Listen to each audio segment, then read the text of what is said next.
छूटा जीतो कैला रंगदारी रे घर चढ़ के मारबो बरियारी रे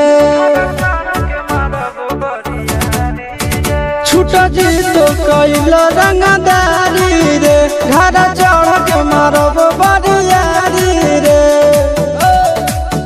तोरा बाप के न तोरा दादा के चिन्हबो बेटा सब गोली मारबो तैगो गिनबो तोरा बाप के न तोरा दादा के चिन्हबो बेटा सब गोली मारबो तैगो गिनबो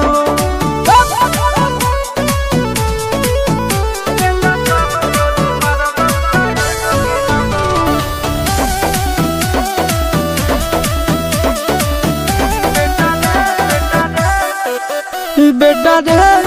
काटा से ठोक देबो चिमनी के भाटा में झोंक देबो देखबो कवन बाप बचैतौ तोरा प्रशासन के गाड़ी भी रोक देबो बेटा जी सुनो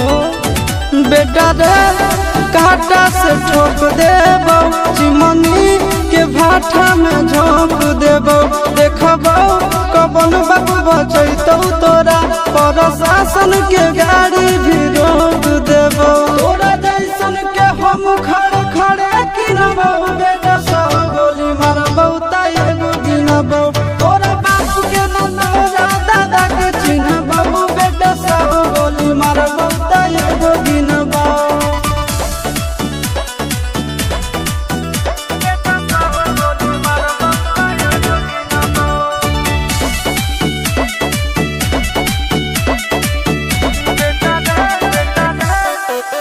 बेटा रे दौड़ा के बाजार में मारबो गोली तोर कपार में रंगदारी जे करम भी बिहार में गड़ देबो गंगा जी किनार में इतना मार पड़तो न बेटा बेटा रे दौड़ा के बाजार में मारबो गोली तोर कपार में रंगदारी जे करम भी बिहार में गड़ देबो गंगा जी किनार में कहो चिंटू आशीष के कारण सुनबो बेटा सब गोली मारबो तैगो गिनबो तोरा बाप के न तोरा दादा के चिन्हबो बेटा सब गोली मारबो तैगो गिनबो